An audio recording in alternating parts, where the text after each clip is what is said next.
Welcome to Uncivil Rights. I'm your host, KC. You can hit that like and subscribe button. Follow us on Twitter, Uncivil Rights, Instagram, Uncivil Rights. Tune into the podcast anywhere they have podcasts. Today's guest is kind of a local studio go-to legend. He's mixed a lot of big records out of Dallas. He's also a part owner of Sessionworks. I really think he's the heartbeat of Sessionworks. Great drummer, good musician, even better engineer, Jeff Mount. What's up, man? Good to be here, man. Good to see you.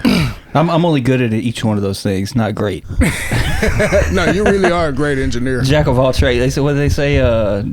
Good at a lot of things, not great at any. Yeah. No, you really are, like, in my opinion, one of the better engineers that's still working. Well, thank you. And you still have your ears. There's some guys around here that they're in the same league, but their ears are going just because of age, not their fault. I'm not gonna name any names. It probably won't be much longer for me.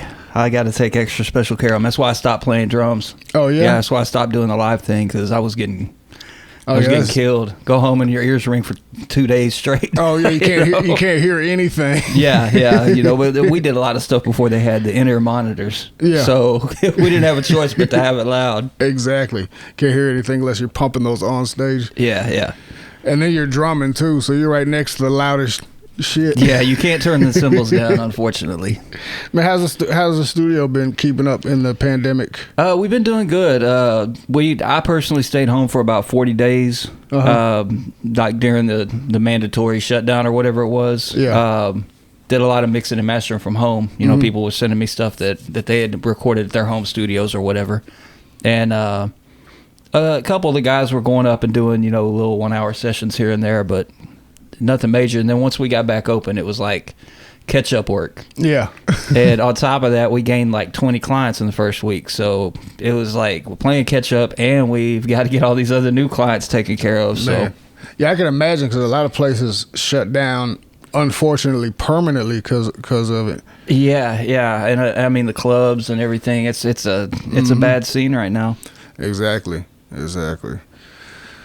So you've been you say you're doing a lot of mixing and mastering at home. You ain't been doing any sessions at home while you were on lockdown? No, you're just trying to stay safe? I don't even have a setup at the house, Oh, honestly. yeah. I've got my laptop, so like when I kind of got the news that we were probably going to get shut down, Yeah. I was like, man, let me load up my plugins and all my software, you know, all this stuff, and get me a good set of headphones and all this. And I set it up basically. I was like, all right, I'm going to be prepared so I can at least work a few hours a day. Yeah. You know, make ends meet. That's the joy of the internet now. Everybody's paying Cash App, PayPal. Yeah. You don't even got to see the people no more. So Exactly. Man, I found this room correction software that the IK Multimedia makes, the ARC. I haven't tried it yet. I just brought my monitors home, man. It translates almost exactly as long as you get a good measurement of the room. I'd like to check that out. Yeah, it's only like $100, $200. I think like Waves did one. I think maybe it might have been Waves. They did one like the Abbey Road, where you could be inside the Abbey Road Studio A, Yeah, or Studio One, I think they called it. But they have Waves has one for the headphones too, where it tracks your headphones. that's probably the one I'm thinking of. That might be the one. Yeah, it's like you can choose the different control rooms. It might have been Studio 3 or something at Abbey Road. But yeah, you can put it on the headphones, and it makes it feel like you're actually in the room instead of listening to that direct left-right. Yeah. You know, because it's a different sound stage. Yeah, it's crazy. And like on the one that I use, the IK Multimedia one, it has different referencing. Like you can go to the 80s white NS10s, the 90s black NS10s. Oh, that's cool. It'll emulate that, or just go flat, you know. Or They got the oratones in there too. Yep. The horatones. I Yep. finally got me up here. Oh yeah. Yeah, I found because they started making them again. Oh yeah, they sure did. There was a company. Was it Avantone?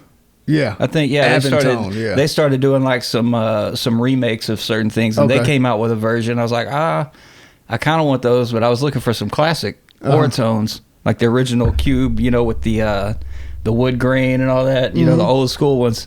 And then next thing I know, Ortone comes out with them again. It's the dude's son, the dude that originally owned the company.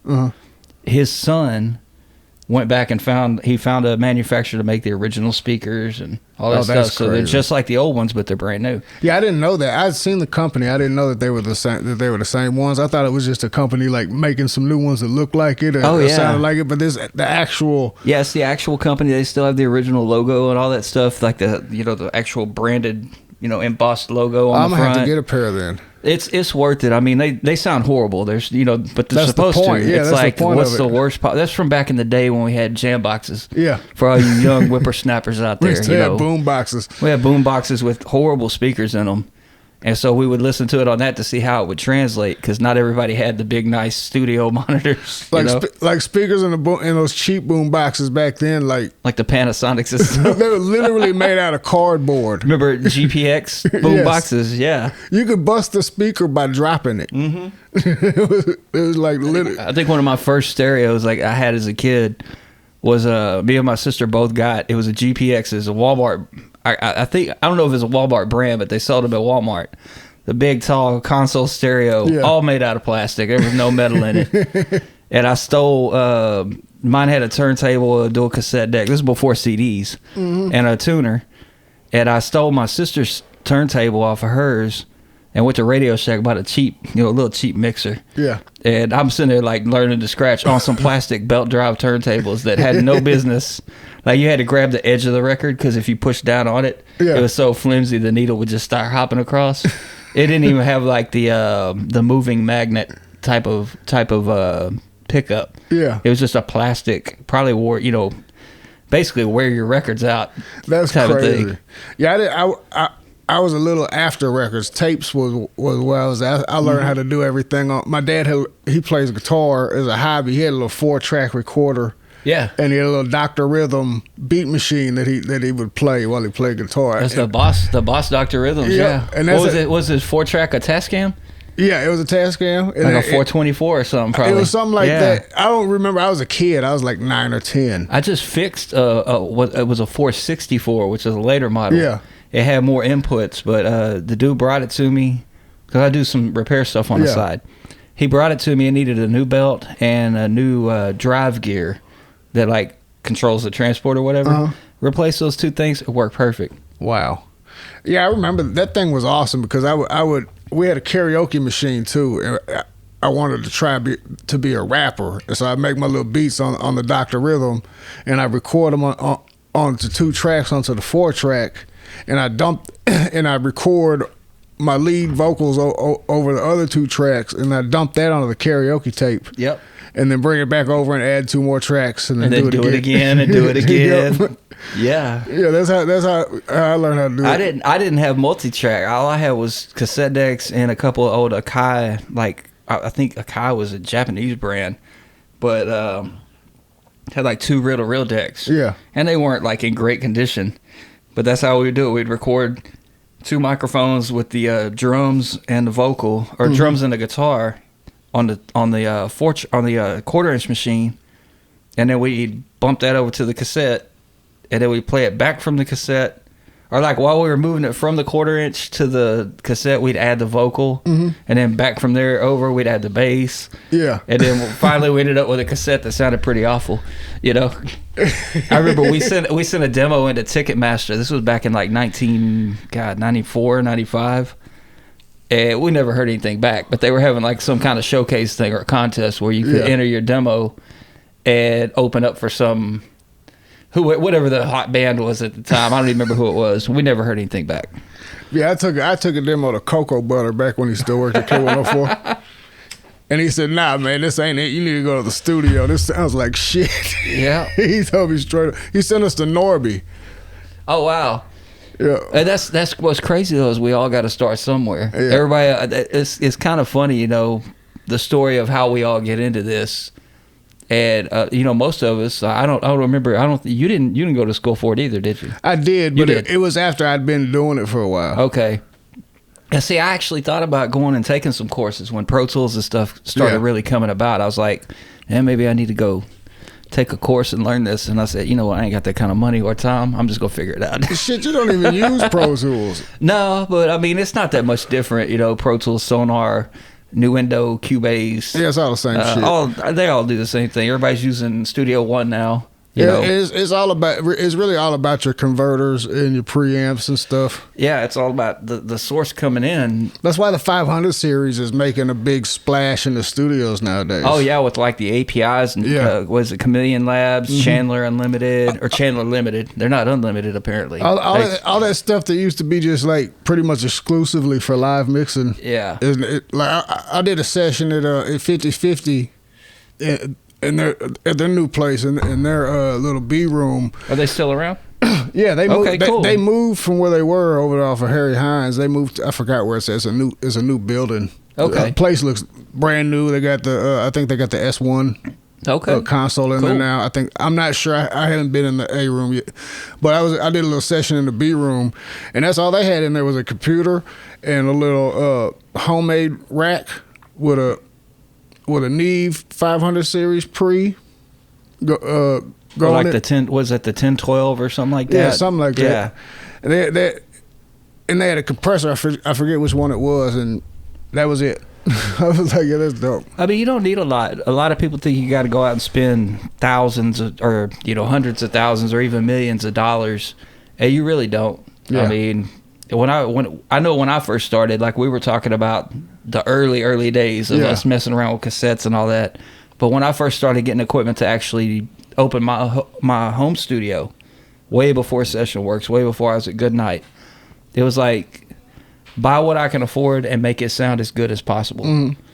So it's kind of like the Avalon 737 is what, like $2,000-$3,000? Yeah. And I came across the Art Voice channel. I have one too. And that changed my life. I was like, oh man, that's only $500. It does the same thing, and it sounds amazing. Yeah, on any mic. Yeah, the only thing I did different on it was I changed out the little nothing against the Chinese, but I changed out the Chinese tube that came in it. Yeah, and put in a JJ 12AX7 with a long. It's called a long plate tube, so it doesn't distort as easily. I might need to get you to upgrade mine. I could tell you where to get them from. It's easy to do. There's a few screws. Pop the top off. Tubes in the back left corner. Pull it out. Pop the new one in. It makes a drastic difference. Yeah, I need to do that. Most of the stuff, especially the cheaper, or stuff that's not like boutique equipment, usually comes with a cheaper, like just here's a tube that we had laying around. We're gonna pop this in here. Yeah. And you change that tube out, and it'll make a world of difference. Yeah, when I was working there, I noticed you built like almost all your stuff, like your microphones. Besides price point, what made you like get in? Because it takes a special type of person to get into tinkering and doing all that kind of stuff anyway. Price point was the main thing. Yeah. I mean, who doesn't want a Neumann U87 or a U47 or pretty much anything with the Neumann name on it, right?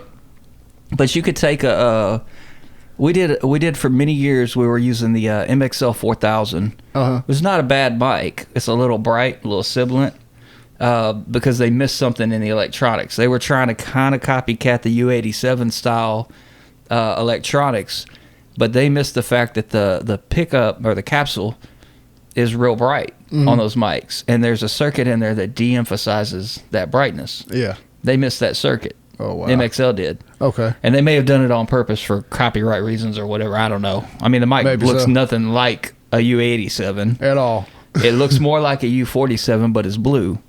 And but I was like, you could change the capsule. You could put like an actual Neumann capsule in it and change that up and do different things. But I found a company out in California, and it's no secret. They're called microphoneparts.com. The guy that owns the company is brilliant. You can buy the mics already pre-built, or you can buy the parts. Yeah. And you get a circuit board with no components on it. You get all these capacitors, resistors, transformers, and everything that is involved. And you could actually, if you know electronics, you could upgrade some of the circuits and tailor the sound the way you want. Oh, wow. The first one I just did it to do it. Yeah. So I didn't touch anything. I was like, this guy claims it sounds this way. I built it. It sounded great. I was like, all right, cool. Well, I'm going to play around with a couple of resistors and see if I can tailor the sound a little more. So I changed a couple of resistors, and then I built 3 more. Yeah. And then I had clients calling me going, man, I need a mic like yours. It's like, okay, I can do it, but it's gonna cost this much, you know. Yeah, your mic sound good. I specifically brought that up because that's a big part of y'all's sound over there. Or the custom components that you have in your gear. And that goes back to what you were saying. If you don't get a good sound coming in, you're just chasing your tail. Like, you can always EQ and auto-tune and put a bunch of effects on things, but if the source isn't good, if the material isn't good in the first place. Exactly. You know, if the artist isn't doing what they're supposed to do, and the equipment isn't picking them up right, you're just shooting yourself in the foot. That's exactly what... I had a lab instructor when I was at Full Sail. His name is Juan Covas. I don't know if you've heard that name. I've heard the name. He's like a legend in Latin music or whatever. He worked at some recording studio... record label in Colombia, I think he said in the 60s or 70s, and they recorded straight to acetone. Oh yeah, and he didn't have, in his EQ section on his console was blown, so he didn't have an EQ, but he won Grammys for engineering. And I was asking him, like, how did you do that? He said it was all about mic placement. All he had was SM57s and SM58s. That's all you need. I mean, that's all he had. You could, in fact, most of the rock band stuff, like we have the nicer, you know, the mics that I built, and we've got some other nice condenser mics and stuff around, ribbon mics and whatnot. Uh-huh. But when it comes to like the rock vocals where the guys are doing like wah, wah, wah, that type of stuff, SM7B, SM58, you know, just a regular old dynamic microphone. Yeah. Because it just picks up the natural tone of their voice better, and they're used to using that live. Exactly. You know? And even though it's called a dynamic microphone, it's not as dynamic as the condensers. Well, yeah, because it doesn't get the high frequencies. Most of them are like, there's a lot of them that go from like 80 hertz, if 80 hertz, like that might be as low as they get, up to about like 14K. Yeah. You know, but a condenser mic obviously is going to pick up lower frequencies and higher frequencies. Definitely. So that's great for guitars, acoustic guitars, violins, things like that. But exactly. So I was going to ask you, when did you start working at Good Night? Were you already? Did you already have like a client load, or is that where you started building your client base? Well, I think my client base got built a lot more being at Good Night because they had a clientele when I went there. Okay. When I started it back when I lived at home with my parents, but that was, you know, before I worked with anybody that had any notoriety. It was like, you know, my friends can rap and I DJ and I got a drum machine and I got some cassette decks and all this. Let's make something happen. Exactly. But once I moved back to Dallas, because I was actually born in Dallas, and we moved from Pleasant Grove out to Kaufman County when I was real young, like 4 years old. And then as soon as I graduated high school, I was like, man, I got to get the hell out of here. There ain't no music business going on in Kaufman. There's nothing in Kaufman. Yeah. But cows. It's like, yeah, you could either become a firefighter or a cattle rancher. That's pretty much it. Yeah, that's about it. And I was like, I could do both of those, but music is my life. So I moved back to Dallas and struggled, you know, basically working different odd and end jobs, you know, retail and all this kind of stuff. Did some things, did some projects over at the kitchen with JP. Yeah. Did some stuff out in Carrollton with Mitch Anderton at Fat Tracks. Yeah. I don't know. I haven't talked to Mitch in years. I don't even know if he's still around. I was actually over there by JP earlier today. I should have stopped in and said hi, but I haven't seen JP in a while. But yeah, once I met my wife and we got a place and all that kind of stuff, I was like, man, I got to pull all this gear back out of the boxes, set everything up. Yeah. Because you can't really do that in an apartment. You can't really do it. You know, I was living with my aunt for a while. I couldn't set up my stuff in her garage. So I went a few years without really having a place to record. So that's why I was jumping around from studio to studio, just doing freelance work. You know, playing Gopher and stuff. It'd be like, you know, the engineer's tired. Let me sit in here and just hit record. Yeah. Running multi-track sessions, you know, just doing the tracking and whatnot. So that's how we used to learn. Oh, yeah. Yeah, and I still do that to this day. Yep. But yeah, no, so I had set up the home studio for a while. I had a company I started called Paradigm Productions. Ran that for a few years, got into the printing business to make real money. Yeah. You know, I did that for about 6 years while I was running my home studio in the evenings and on weekends. I used to, we had this house that was over off of like Knox Henderson area in Central. And we had this old house. I don't even remember when it was built, but I ran a snake cable up from one of the bedrooms into the living room. Yeah. And dropped it down. So I would have bands, and I had to kick my family out on the weekends. So the drummer and all the musicians would be in the living room, and I'd be like two rooms over. My bad, I keep hitting your mic. Oh, you're good. I'd be like 2 rooms over, no visual. I eventually ended up setting up like an old video camera and an old screen. This is back before we had flat screens and stuff. So I could at least see what was going on.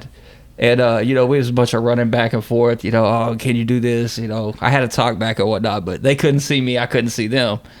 So I ran that for a long time, and I did a project with a band called Sweetly Morrow. And their drummer at the time was named Ross Martinez. When he left Sweetly Morrow, he joined a band called The Cool. Well, and I hadn't talked to him in a long time. He called me up one day. He goes, man, I'm over here at the studio, and they can't get the drums sound right. Or there was something going on with the session. He didn't really feel like it was going the way it needed to. And I had actually never really, I never sat behind an SSL console. I'd never been in a room with an SSL console. Yeah. And he goes, can you come over here and figure this out to help us out? I was like, all right, cool.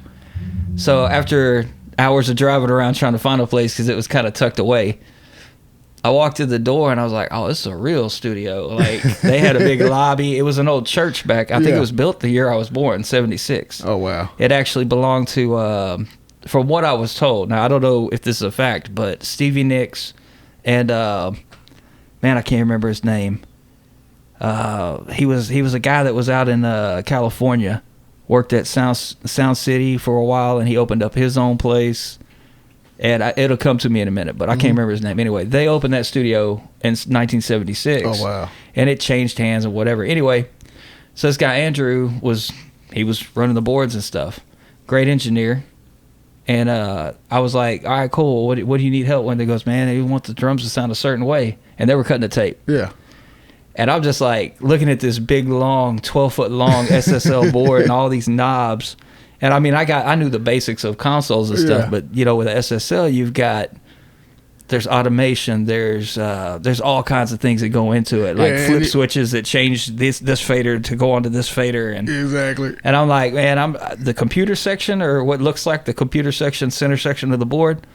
I don't know nothing about that. It looks like at that time, it looks like a spaceship. To anybody who hasn't seen one before, you're looking at it like, what the hell is all of this? It's got a little typewriter on it. You're like, what the hell? Well, the other problem, too, was that most of that board was non-functional. Yeah. I think it was a 48-channel frame, and it had 32 channel strips actually in it, but only 10 or 12 of them were working. Oh, wow. The other ones had problems or something. So anyway, I went and sat in on that session and, chopped it over Andrew a little bit.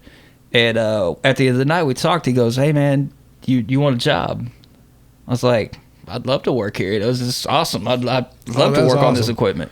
Well, their B room was empty, so I moved all my stuff out of my home studio, outfitted the B room. So I would do a lot of my... most of my rap stuff and a lot of my mixing was done in the B room because I was working in Sonar. Yeah. But any live stuff, like live bands, we would track in the A room if it wasn't going to tape. If it was going digital, we'd track it in Pro Tools.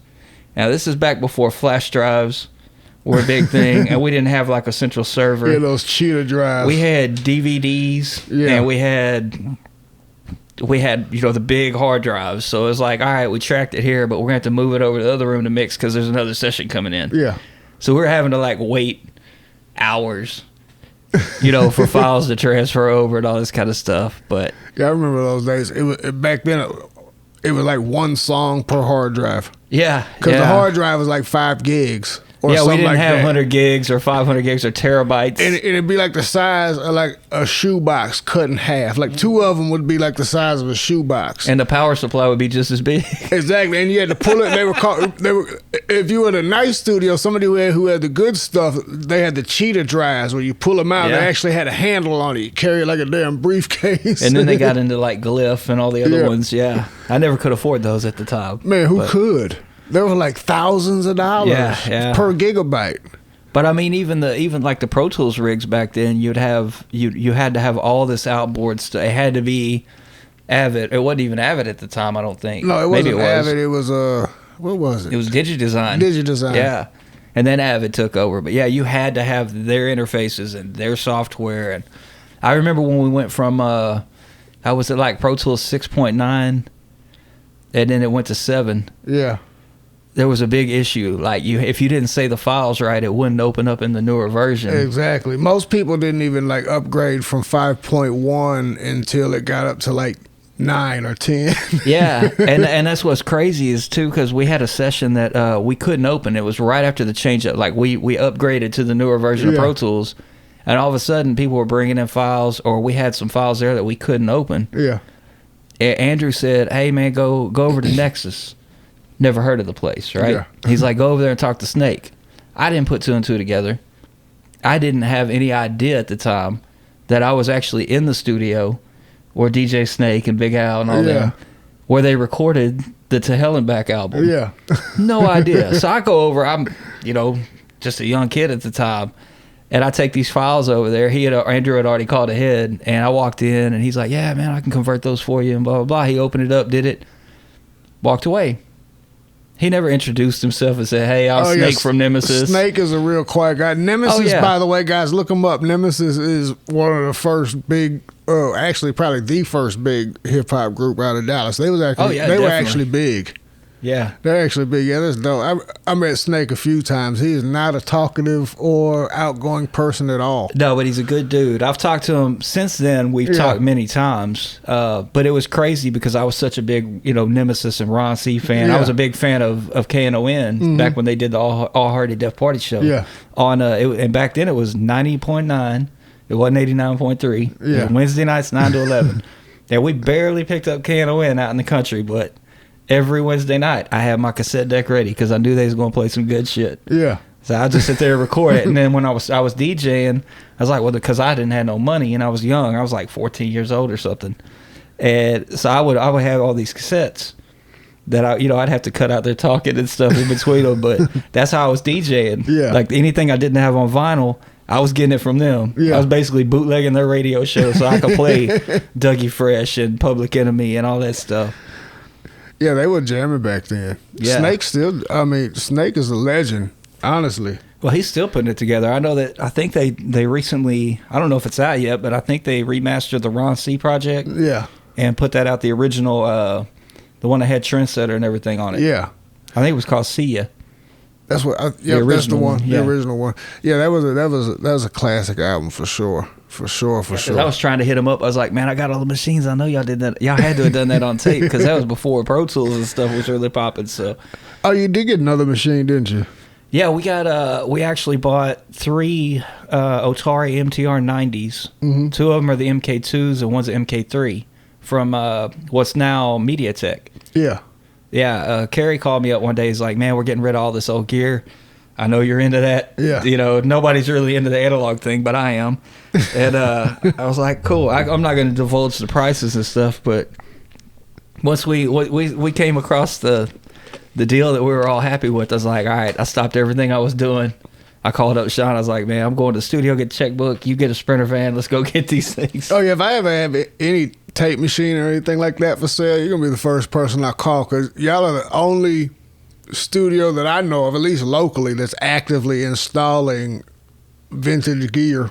There's still a few, like I know Crystal Clear still runs theirs. January still got their, I mean, they still got all their stuff. And that's why I like Crystal Clear for mastering because I can still get them to master on I think last time, I don't know if they still use it. Last time they had a 1-inch. Yeah. I think they've got a 1-inch. I don't know. I don't remember what model it is. Well, I forget which one it was. So I had a master a Slim Thug record for me on it. Yeah, it sounded great. Now, I can't remember what model any of their stuff is, but I think I want to say they've got it could be a Studer, but it's either MCI or Studer or something. Mm-hmm. But I haven't been over there in so long. And they still press vinyl too. I don't know if they do. Because there were well, at least they press wax to get vinyl pressed. Yeah, there were 2 different things. You had Crystal Clear Studio, and then you had Crystal Clear Disc or something. I don't remember what it was, but I never knew if they were the same company. They're the same company because they were located in different places. Yeah, I did a whole project with them. I had to mix it, master it, years and years ago. I had to mix it, master it, do the artwork, press it all up. It's all under the same umbrella. I think it's two different. I think the subsidiaries of the same company, but it's all in the same building. The little manufacturing house is right there next to the studio. Yeah, we used to have a Green Room Productions. That was somewhere up in this area, I think. Yeah, one of my MCI 2-track machines I bought from them because their place used to be an old radio station. I went over there to get some demo CDs pressed up. I walk in, and in their break room is sitting this real nice MCI 2-track machine. I was like, man, what are y'all doing with that? They was like, man, it was here when we moved in. I said, you want to sell it? He said, yeah. I ended up talking to the guy. We got a price. I drove right back home because I was in my little Volkswagen at the time. Drove home, got my van, got my cash, went back, picked it up, and I still use that machine to this day. Wow. That's crazy. Yeah, you got every tape machine there is, like every format anyway. Yeah. Yeah, I got too many actually. I've gotten to the point where people are bringing me machines. They're like, "Hey, can you fix my machine?" I'm like, "Yeah, I'll fix it," and then I help them sell it or whatever. Yeah, hell yeah. Shit. What was another? You still producing Milo's music? Yeah, they're actually. I think he's at the studio right now. Oh yeah. We're working on their second album. We started it before the whole COVID thing. Yeah. And then took a break from it. We're doing that all on tape, actually. We did their first album on tape as well, but I think we're down to... I think all the overdubs are done, but it's just final mixing. Oh, that's dope. Milo Mount, check him out, man. It's Jeff's son. He's an incredibly talented musician.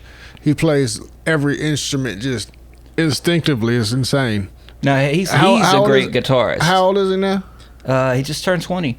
20? Yeah. That's crazy. He's so Which young. gives you any idea how old I am.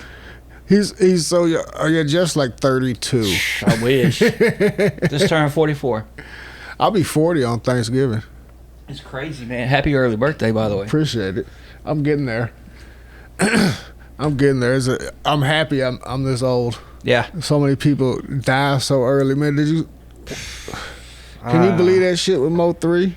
And then today they shot at Boosie. Yeah, they tried to get Boosie, man. I'm like, that's insane. And for anybody that listening or paying attention to this, man, we got to do better than that. Man, I'm sorry. For real. Making the city is looking real bad, and rest in peace, Mo 3. I don't have any like ties or affiliations as far as like who did what or nothing like that. I don't stand by that shit, man. That's not cool. Anybody making jokes about that is not funny. That's a man's life. He had kids. He had a mama. You know, you can't get that back. And then just think, like, the last, I was looking at that shit. Unfortunately, I got on a couple bloggers that I know personally. I'm not going to name their names on my video, but I got on their ass. I told them, I said, man, you need to stop posting these damn videos of this man dying on the freeway. Yeah, it's not cute. And some of the videos I saw that were longer of it actually happened that the actual platforms took down because they broke the rules or whatever. I was just looking at that, and on top of that shit not being funny, not being a joke, if you just think about how terrifying those last couple minutes had to be. That dude got out of his car, was running for his life. That shit's crazy. That shit's crazy. I don't speak on it too much because I don't know all the details. And I don't know what's going on between who with the beefs and stuff, but there is so much room in this city for everybody to make moves, make their own music, and ain't nobody got to be in each other's lives and pockets and all that stuff to cause something this bad, if that is what in fact is going on. And to be honest, ain't no rapper or anybody, unless you're a house band, getting money like that in Dallas anyway. You need to take your ass out of here and be on the road working your music to begin with. There is no industry here to be had for a working musician, especially in that genre. Yeah, that's working off of streams and shows on the road. Because nowadays, it's not like you got local hero superstars. They put their music on the internet. You might be famous in California and nobody even heard of you in Florida. So yeah, there's nothing here for you anyway. I wouldn't even be here. At the end of the day, too, how famous is anybody? Because I could, just because a lot of people know who you are doesn't make you famous. Exactly. If I'm talking to family I got in, like you mentioned, Florida or Kansas or somewhere else, and I mention an artist's name that I might have worked with recently, and they're like, never heard of them. You're not famous. Sorry. A lot of people haven't heard of a lot of people I've worked with. Famous is a state of mind. It ain't got nothing to do with how much money you got or how many records you sold. Anybody can sell records. I mean, even though that's getting more difficult to do nowadays with streaming and stuff. But I think famous is a disease, because when I worked for Scott, and I'm not saying anything about him. He was infected with addiction, and so he was susceptible to other things as well. And that's not his fault. I don't fault him for. I'm not downplaying him or anything like that. But one thing I saw in him and people around him who are quote unquote famous is fame is really a disease to where when you don't see yourself when you look at yourself anymore. Yeah, you become a different person. Exactly. And the people around you recognize that. And people that are close to you can see that like there's this shell around you. You know what I mean? Because they come out of it when they feel secure. Yeah. But it goes back on, and the more quote unquote famous they are, the more fragile the shell is. It's crazy. Oh, that's a fact. But I've seen a lot of cats get what people consider to be famous. And I've seen it go both ways. I've seen it just like totally take a dive bomb and just ruin their lives. Yeah. And I've seen other guys that handle it well. Mm-hmm. That don't, they don't change from a personal level where they still talk to you the same way, all that kind of stuff. They're busier, obviously. Yeah. But they don't treat life any different. They just move a little differently. Yeah. And there's some cats that I work with that are, very humble and happy to be in the position that they're in. Yeah. Then there's some dudes that get just a little taste. They might sell 5,000 records and think they're the shit. Or get the song in the mix show. Yeah. It's like, I heard my song on the radio. I'm famous. No, that don't make you famous. Speaking of famous, I'm not going to call it famous. What are some of the bigger records you worked on that people would know? I mean, the top two that people obviously are going to recognize would be Ice Cream Paint Job. That was the first one that went really, really big. Went platinum. I've heard, it's rumored that it's still, I've been hearing for years that it's close to double platinum. Whether it is or not, I don't know.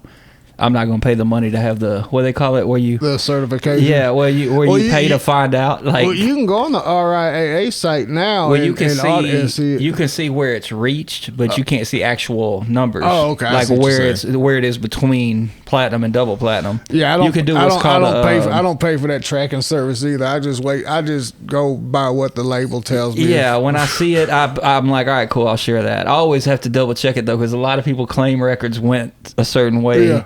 They think 1 million streams equals 1 million sales. Is not anywhere close to 1 million sales. No. But I always double check, and I've heard people go, yeah, my record went platinum. I'll look it up and be like, no, I don't think it did. If it did, you didn't register it. But aside from that one, the next record that really went big was the That's On Me remix. Okay. With Yella Beezy, and I can't even remember who all was on it. I know T.I. was on there. 2 Chainz, Boosie. Yeah, I don't know, it was like a year ago, so I can't even remember who else on the record. I hadn't listened to it in a while, but that one went gold. I wouldn't be surprised if that one goes platinum soon, to be honest with you. Yeah. I think I know the original one had. The original. I'm pretty sure the original record did, and I don't think I had anything to do with that record. They recorded... Because Yella, he kind of moves around from studio to studio too. So I know he did that with I think he did that with Bud. Yeah, I think Bud or JT or somebody. I don't know. Matter of fact, I'm sure that because I was there when it went platinum, they got the plaque and shit. Yeah. Because they were in the same building where me and Lee were. They were up in the front. Okay. Well, actually, we had 2 spots over there. Unfortunately, we had Access Media, their old studio there, but. Unfortunately, like I said, the landlords had issues because of the COVID shit. So, like, everybody had to move out of there, from what I understand. I think I remember hearing about that. But yeah, I still like Yella. It's been a while since he's actually recorded anything at Sessionworks. Yeah. But he still sends his records to me to get mastered. Yeah. So That's kind of cool getting to hear the records before anybody else. And I'll listen to them. I'll be like, oh, that's a cool one. You know, this one, I don't think this is a single. This one is. I don't really say which one is because they've already got all that planned out. But then it's kind of, I find it curious to find out which one they choose as a single. Yeah. You know, I'm like, I wouldn't have went with that one, but they know what they're talking about. So how long you been mixing for him? Like since the DJ Deuce days? Or? Oh man, I couldn't tell you on that end. I've been working with Yella since he was like 14, 15 years old. Yeah, since way. Yeah. I remember the day I met him. In fact, there's a video on YouTube. He's gonna probably get mad at me for this, but it's a funny video on YouTube. It's not really funny, but it's just funny to see him that young. Yeah. And I always joke with him. He got a little BB head and all this. Like, me and him always joke back and forth. He always calls me. He's like, white boy. I'm like, what? I'm almost as dark as you. But nah, Yella's good people. He came to me through PMG. Yeah. I was working with Low Deezy and a lot of those cats even before Sessionworks. So back at Goodnight. And shout out to Two Piece, by the way. I think Two Piece introduced me to Low Deezy and those guys. And so I started working with Yella when he was real young. And he was freestyle king back then, man. That fool could and I mean on some real freestyle. Yeah. Not like what he's doing now where he's going in the booth, he'll come up with a bar, you roll it back, do another bar. This fool could go in and just hit it. Like Flip used to do. Yeah. And just hit it. And every time it was something cold. It was never, it might have been something a little funny. Yeah. Because he would say some funny shit, but he was a kid. Yeah, but he was on point back then. Yeah, and a lot of people think Yella came out of nowhere and just blew up because he had a lot of money or something. He put his work in. He's been around for years. Before his brother passed away, he was put him in the studio a lot. From what I understand, I didn't know him. I've only met Yella a couple times. Yella's a cool dude, man. He was actually who I was talking about one of those people that still keeps it humble. Yeah, and when he and I talked, like he just called me a day or two ago. In fact, I got some records. I got 2 more. I think I got a master for him. I may not even be supposed to say nothing about it, but so I mean, everybody knows Yella's always got something dropping anyway. Yeah. But there's no secret that you do all that work for him anyway. Well, yeah, around here anyway. And again, I'm just doing his mastering now, so I would love to do some more records with him. I'm sure I probably will, but he moves a little different since what happened a couple years ago. So he's not really out there anywhere all the time anymore. I wouldn't be either. Which is how it should be. Yeah. I wouldn't be either. Plus, I'm an old married man, so I'm not supposed to be anywhere any damn way. Yeah, that's how it's funny. Like the past, it's not funny, but it's crazy that the past few days, everybody I've talked to on just regular business type stuff, I'll call them, see how they're doing, or talk about some music that we got coming up, working on, or whatever. And I'm like, man, how you doing? And first thing everybody says, man, I'm just trying to stay out the way. Yeah. It's crazy because there's people from different neighborhoods, different areas, people that don't even know each other. That's exactly their words. Just trying to stay out the way. Just trying to stay out of the way, for real. There's too many stray bullets that could hit anybody any day. So like going back to the Yella Beezy and the Road records, those are the records people really know you for mixing and stuff. But what a lot of people don't know, what I want to highlight, is that you're really like the from what I've seen, one of the most highly sought after guys for local bands. Do work with a lot of bands, and definitely one of the best sounds for bands around that room that y'all built at the new spot down the street from where y'all originally opened next to the Kroger where I was working when I was there. That sound that y'all have in there is dope, and you use a live console, and it to me it sounds incredible. Did you put a lot of thought into designing it? Or did you just play it by ear? We put a little thought into it. I mean, we had already built a studio prior, and we liked the way the old studio sounded. Yeah. So it was like, all right, well, we want the control room. The control room specifically at the old building sounded great. That A room was like on point, and the only thing we made sure of was to make sure the walls were not parallel. Yeah. I mean, it wasn't any kind of crazy angles. It was just like, all right, this side we're gonna move it 2 inches this way, and this one will move 2 inches that way. But you walk in, it still looks like a rectangle room. You don't notice it. Yeah. So that was the first and foremost thing, was like, let's make sure the control room sounds as good as the old control room. Yeah. And it was like we had whatever leftover space we had was going to be our tracking room. And we did the same thing with the walls, made sure they were a little off kilter and everything. But once we got it built, we had a feeling we was going to have to do like some acoustic treatment and all this kind of stuff. I like a live room. I like things to sound natural, not all deadened out with carpet and all this other stuff. So we got done, and I just kind of walked around the room. Once it was done, painted, everything was up, looked good. And I'm like clapping. I got no flutter echoes, no nothing. It was just magically... It just turned out it wasn't way. like we sat down and did a bunch of algebra and said, oh, if we do it this way, it's going to be perfect. I was expecting there was going to be problems. That way, there was no problem. So I was like, and people to this day are still like, man, that room's just so loud. So we have bands that come rehearse there sometimes. Yeah. And they're out there with no headphones. They got their amps live in the room and all that. And they're like, man, is there any way we could, deaden the room up a little bit? I was like, you can put headphones on if you want, but I'm not, we ain't hanging no blankets or tacking stuff up on the wall. The drums sound great. You put your amps in the booth, we'll mic everything up, and put the headphones on, you'll hear the same thing I'm hearing. I love how that room sounds for drums especially. I haven't found, it's not knocking any other studios, but I have yet in my lifetime found a room that I've worked in. Now there's tons of rooms out there. You can go out to Westlake or all these other major studios. I'm sure Sound City had a great drum room. You can hear that on the records. But you can put a drum set in there, mic it, and it ain't even got to be great mic placement. Throw the faders up, and it sounds like that drum set. It sounds amazing. It's not like you have to do a bunch of effects to make it sound great. And then the room sound, that country project that I did there, that room sound, I didn't use any time-based anything except for maybe some spatial effects on a snare on a couple records. Yeah, but other than that, it was just the room. I just used the room for the time-based stuff. Yeah, you get your overheads in the right place, and even sometimes use a couple of room mics depending if you want it to sound liver. I haven't found a room that beats it. I'd like to. I love to go record at other places too, but it's like, why? Yeah, I got that room. Why would I go somewhere else? I liked it so much, I didn't even record that project isolated. I recorded it all old school at the same time in the same room. Yeah. Yeah, that room sounds incredible. Well, it's great when you can find a band that can actually play together. Yeah. That's hard to come by these days. There's a lot of them out there to do it. It's so funny when people come in with that mindset. They're like, well, the drummer's going to come in and do his thing. Then we're going to bring the bass player in next week. I'm like, do y'all do shows like that? You had like 5 sets. The drummer plays and the bass player plays and the guitarist does his thing, blah, blah, blah. And then the crowd has to just put that together in their head at the end of the night. Exactly. No. If you can play live, you can play in the studio.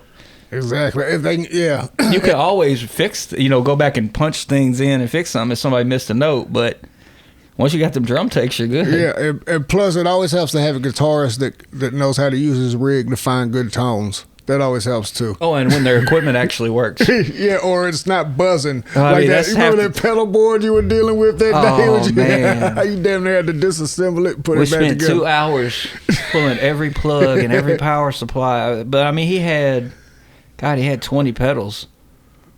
It's crazy, man. It was like a carpet of pedals. Yeah. And he had 2 boards that were connected together. They were like 2 feet wide each with... I don't know how many pedals on each one. He just heard it. I'm like, man, you gonna be playing all those? Or he goes, well, it's just everything I got. I was like, all right, cool, but we're gonna unplug the ones you're not using and just plug in the ones that you need. That was funny. Everything. That's what a lot of people don't realize is every piece of equipment you run a sound through degrades the audio just a little bit. Yeah.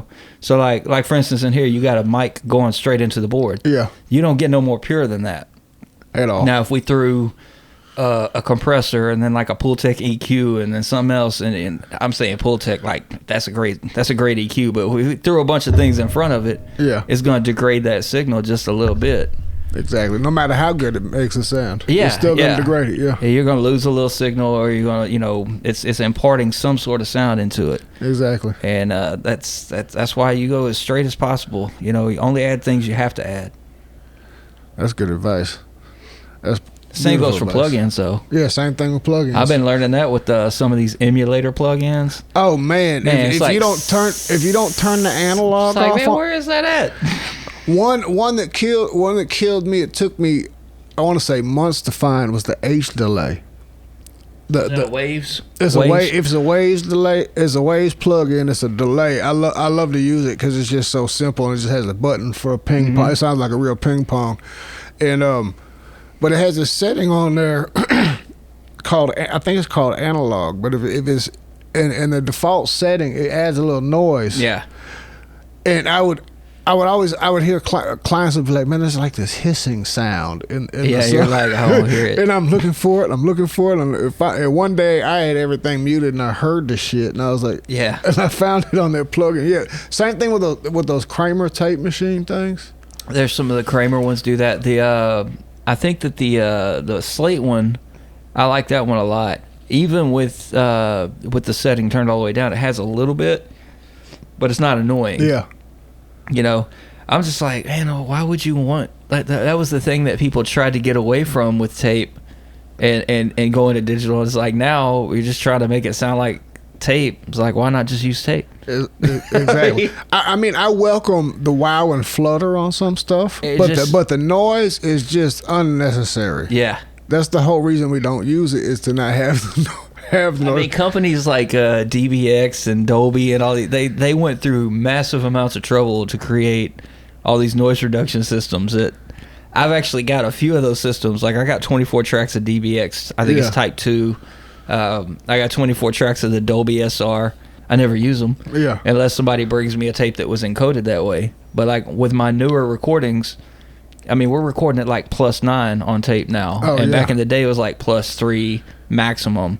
So even pegging the meters, you still get a little hiss. But now they've got the headroom so low, you can record at +9, still peg the meters. It's like no tape hiss. Yeah, it's just silence. So it's like you don't need noise reduction for that, especially with a loud rock band. Now, if it's a jazz group or something, you know, you might get a little hiss depending on how quiet they get. But it sounds so much better to me. Well, I don't think digital will ever come close to what analog can sound like. I mean, but that's characteristic of jazz, though. Yeah. You know, so I mean, and that's the thing too, is like they put I brought up Kramer because it's a plug-in. I think I would say 7 out of 10 engineers approve it on drums as a Kramer compressor plug-in. Sounds amazing on drums, but when the analog's on there, it just totally clouds the whole session with. Yeah. And there's a lot of plugins doing that, and they're not ones that necessarily emulate analog in the first place. Yeah. And it's crazy because Waves is a big company and super high quality, but there's a lot of those plugins that I've come across, and I couldn't name them right off the top of my head. Most of them I've accidentally come across working on other engineer sessions or stuff that came from out of the studio, out of our studio, from other studios. And it's like, man, why am I hearing this? Like, and I gotta go through one by one, turn off whatever plugins they got going on until I find it, and I'm like, man, that plugin wasn't even necessary. I was gonna say you probably hear it on other sessions because I'm gonna let the cat out of the bag. Jeff uses stock plugins. I do use a lot of stock plugins. A lot of stock plugins. Yeah. Well, I mean, because I'm using Sonar, and they've got that whole Pro channel. It sounds good. That has, it's got clones of the 1176 universal audio compressor. It's got the LA2A. It's got a built-in console, like channel strip emulator or console emulator, which you can choose. I think it's API, Neve, and SSL. Yeah. And I mean, there's a ton of things in there. That's the main ones that I use in the stock EQ. Is kind of like a SSL EQ. You can switch between the different like E and G series, and there's some hybrid settings or whatever. And I'm like, why would I put another plugin in when it's already right there? Yeah, I was going to also point out with the exception of Universal Audio, I was going to say they do have some of the best sounding stock plugins. It's kind of hard to beat UAD stock plugins because they're like the best plugins. But well, yeah, they come. I mean, they're as accurate as they can be to the originals. I mean, I've even since you've been up to the studio, I bought the Clark Technique clones of the 1176. Oh, nice. The LA2A. I got 2 each, and the Pultec, the PTQ, I think is what it is. Yeah. And they sound amazing. That's crazy. Do they sound exactly like the original? No. But they accomplish what I'm looking to accomplish. Exactly. The end result, the listener doesn't know. Yeah, and it's far cheaper. I mean, I'm not, by no means am I saying don't go buy the real stuff. If you got that kind of money, good for you. Yeah, go buy the vintage original stuff if you can afford it. Yeah, I wish I could. Buy me one. Buy KC one. Exactly. Say buy 2 copies. Send one to each of us. Oh shit! Excuse me. That's not a COVID cough, is it? No. Is John still working up there? Yeah, John's still there. He's been kicking some butt, actually. John's awesome. He's I'm trying to remember what band he's working with. He's got a couple bands he's working with right now, and he's got a bunch of rap stuff that he's doing. He's the sleepiest person I've ever met, but he is so dope. You said sleepiest? Dude's never like awake when you see him. I mean, he's obviously awake because he's working, but he's not a morning person. You could by tell, any means. You could tell he's not awake. Yeah, John is not a morning person, but I don't think Milo is either. He's so talented. John's so talented, dude. Oh, you got Milo working up there now too? Yeah, he's working. He's actually in session right now, or he better be. He's I'm not sure who he's working with. He's got his own little client base that he works with, and he picks up stuff, kind of some overflow stuff for me when people are like, "Oh, I gotta get in today," and I'm like, "I'm already booked." Yeah. So he's. You still on that? You still on that 10 to 10 Monday through Saturday shit most weeks? Honestly, I'm doing whatever, whenever right now. I mean, I'm trying to keep my weekends open. Yeah. A lot of bands can only get in on the weekend because there's 4 or 5 guys in the band. They all have day jobs. So Understandable. It's like Saturday's the only day, but I don't go in on the weekends. I won't go in unless it's a full day. Yeah. Because it's just not worth the drive. Not saying that whatever music somebody wants to do isn't worth it, but just going up to the studio from Dallas all the way to Hearst and back is not worth it for an hour. For a $50 session? Yeah, it ain't worth it. And then you don't get the whole 50 in your pocket. No, so I mean, it's no secret that we charge what we charge because, the studio's got to make money. I got to get paid. So it's always been the same with every engineer. You know this. Yeah, that everybody's ever worked there. I get paid the same as the other engineers. Exactly. So, I don't get no bonus from being an owner. Exactly. And you don't charge. That's the other thing too, man. Jeff is super affordable. If y'all looking for a new studio out on that side of town, or even if you're willing to travel, man, Jeff's affordable. They charge $50 an hour for everything. It's funny. I saw somebody post something the other day.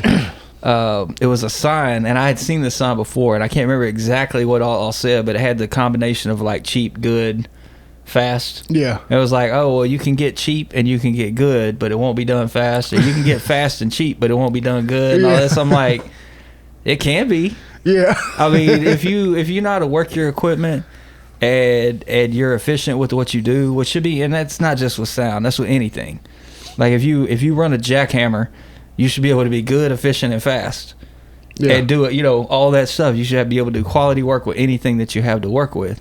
Yeah, I brought up your price point because, including myself, most guys charge, studio time plus, so I don't charge for all these little micro things like everybody else does, but I got a separate price for mixing and mastering than I do for my actual studio time, and that's why I brought that up. Is you charge $50 an hour for everything? Yeah, because I feel like that's what my time's worth. Yeah. I mean, to me, it wouldn't matter if I'm doing recording, mixing, mastering, or if somebody just wants to watch me do jumping jacks. Yeah. It's like that's what my time is worth. If you're going to bring me out of my house and go to the studio and do something. I know a lot of people like I'm gonna book a jumping jack session. Like Mousequake, for instance. Yeah. I know for a fact he and I and like Ty and a few other guys, we had a conversation a few weeks ago. We were out at Platinum Wick Studios. Yeah. Doing a little podcast type of thing, and they were like, "Man, you really only do that?" And I was like, "Yeah, but I'm mixing and mastering as I go." And they're like, "Man, we won't do that," and that's cool. That's their way of working. That's my way of working. I don't knock any way of working. Whatever is comfortable for people. I just personally, I want to give the client the most they can. Most I can give them for the money at the time, and I don't feel like, for me, it makes sense to go, okay, well, I'm going to record your record today, and then I'm going to come back to it a week down the road or whatever. Now, there's that does entail, it matters how much time they book. Yeah. Like, if they book an hour, and they're trying to do 5 songs, you're going to record those songs. That's it. You're going to get as quick of a mix as I can get. Exactly. But the guys that are mostly doing that, especially the ones that aren't really, I don't want to use the word talented, they're not veterans in it. They haven't done it for a while. They're not going to come in and record 5 songs. No. They might get 3. Maybe. And it's not going to be their best performance. Yeah. Which is the most important thing. Like, I don't care what anybody says about fix it in the mix. That should not be a thing. If you can't fix it in the tracking, then you got a problem. If it's not, like, if you're recording at home or something like that, if it's not at least listenable, when you bounce it out, it's not ready for you to take it to someone to mix. You need to go back and make sure it's not clipping all distorted, and all this kind and all that kind of stuff. Make sure you don't have the proximity effect. All that kind of stuff. What's funny, I actually had a cat. I don't remember who it was, but somebody texted me like 2 days ago. They said, he said, "Hey man, I don't know what to do about this. I sent this record that you did for me off to get mastered, and they said they couldn't master it because it had something on it." I was like, yeah, it's already mastered. Like, this record, it was a done record, right? Like, we had already done a couple of sessions on this song. Yeah. And I was like, that's because it's already mastered. He goes, well, I thought I had to send it somewhere to get mastered. I was like, I mean, you can. If you want me to give you an unmastered copy, you're more than welcome to take it to Abbey Road or wherever else. I mean, I got no problems with that. But it's already mastered. And if you want to pay somebody else to master it, because if you don't like it, that's cool. Send it to somebody else to get mastered. I was like, that's a weird phenomenon, especially amongst the rap clientele that I have, is they feel like you'll be insulted or something. Like me, like they get a mix, they're like, I really don't like the master. Can you send me the mix? I want to send it to Big Bass. I want to send it to Big Bass Bob or something, or send it to Bob Cass or somebody like that. Yeah. I'm gonna be like, please, I would love to hear. I'd love to have Howie Weinberg. Fucking, you know. Exactly. Can we get Bob Ledwig to just master everything? Exactly. Can Mike Fuller, can you send me back the Mike Fuller references? Yeah. I'd love to hear how my mix comes through in there. Of course, I want to hear Kenny Mix master my record. That's when I ask them, like, okay, what format does he want it in? They're like, what do you mean? or even with mixing, because, you know, I produce too. And a lot of times they're like, oh man, I didn't know if you wanted to mix it or what. Man, I don't care who mixes it. Matter of fact, the better they are, the more exciting it is. I would love to hear somebody else mix my record. You know what I mean? Like, take it to Dave Aaron or Dave Pensado. I would love to hear that. I have no qualms about that either. What I don't like is when somebody takes something to another studio. Like, if I already worked on it, then they take it to another studio, they do a bunch of shit to it, and then they bring it back to me. Yeah. And they're like, I'm like, why are we doing this back and forth thing? Like, the format has changed, all this, like, everything is different. When if all you needed to do was add a couple ad-libs, you could have just come back here and added a couple ad-libs. Now you done took the whole session somewhere else. Exactly. And things have been changed like that. They were like, well, I really like the way you mixed it, but I had to add some stuff. And then they mixed it and like applied effects and all this other kind of stuff. I'm like, you ruined what we had. Exactly. There's really no point in doing and it. I'm like, there's really no point in doing that unless you're going somewhere that has like an old plate reverb or something that you want to get printed into the mix or something. Now that would make sense. But I think what it is, it's not, and I don't use this word in a negative way. I use it by its actual meaning, ignorance. Yeah. People don't understand. They just don't know what's going on with all that type of stuff. And I mean, half the people don't understand the difference between mixing and mastering, or what mastering even is, for that matter. Yeah. You know, I mean, like, mastering isn't just the compression and final EQ and all that kind of stuff. A lot of that, like when you come to a final album mastering, that's a whole different breed of cat. Like I tell people all the time when they say I need you to master something, I'm like, you need me to master a song, a couple songs, or you need the whole project mastered? Because that's like asking, like an athlete asking, like, okay, do you want me to run the 100, the 300-meter hurdles, or the mile relay? Either way, I'm gonna do it fast. Yeah, it's three. Yeah, exactly. But it's 3 different breeds of cat. You know, like you don't train the same way for each one of those races. Yeah. And nowadays you find a lot of cats like you and myself who do everything, but unfortunately, it's leaning to that side to where we find a lot of people who do all of that, but really can't do all of that. Well, I think I know what you're somewhat alluding to, and that's the guys that are starting up these home studios. Is that what you're talking about? Yeah. Well, not just home studios. There's nothing wrong with that. That's how I started. Yeah. That's probably how you started. But there's people that go out and buy the gear or buy, do whatever, and they don't take the time to learn really how to use it. Exactly. And then all of a sudden they've got a studio. Mm-hmm. That's not a studio. I don't care if it's a studio. Can be anywhere you want it to be. Like right now, we're in your kitchen. Yeah. This is a studio because you've got it set up, and this is how you're hearing us. So, we could put this in the back of a flatbed trailer. That would be a studio. But the thing is if you don't know how to use the gear, you can't consider yourself an engineer just because you went out and bought some shit. I mean, exactly. It takes a lot of time, man. I'm not a concert pianist. I can't just go out and buy the nicest piano in the world and all of a sudden I'm Beethoven. It don't work that way. Exactly. Yeah, I had Chris, what's his name? I forgot his name. He used to work at the Sound Lab. He told me one time. I told him, I said, man, I think talking about Chris Bell. Not Chris Bell. No, he was at Luminous. Not Chris Bell, the other Chris. I can't think of his last name. It'll come to me in a second. But I told him, I said, I think I'm getting close where I could be a mix engineer, and I hadn't even worked any sessions, and he was like, oh yeah. He said, you really can't even call yourself an engineer until you've tracked at least 100 records, and you sure aren't a mix engineer until you've mixed at least 100 records. Well, that was one of the cool things. Like I'm a big Beatles fan, but more than their music, I'm a fan of how things were recorded, because that was in the heyday of like moving from mono to stereo, 2-track, and then to 4-track, and then to 8-track, and eventually I think they maxed out. I think the Beatles might have maxed out at 8. They might have went 16. I don't think they did, but I know they did 1 or 2 records that were sound on sound 24 or 30 tracks, but they didn't ever work on any. Well, yeah, format. Like meaning they used the 4-track machine, mixed those down to another 4-track machine. Yeah, I think Sgt. Pepper was all done with 4-track machines. On that album, they invented about 80% of all the techniques that we use for decades. Artificial double tracking, and there's a ton of things there. Running people's voices through Leslie speakers and all this stuff.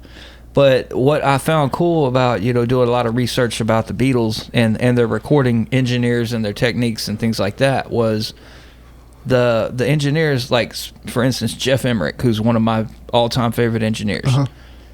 He didn't start off on the front end.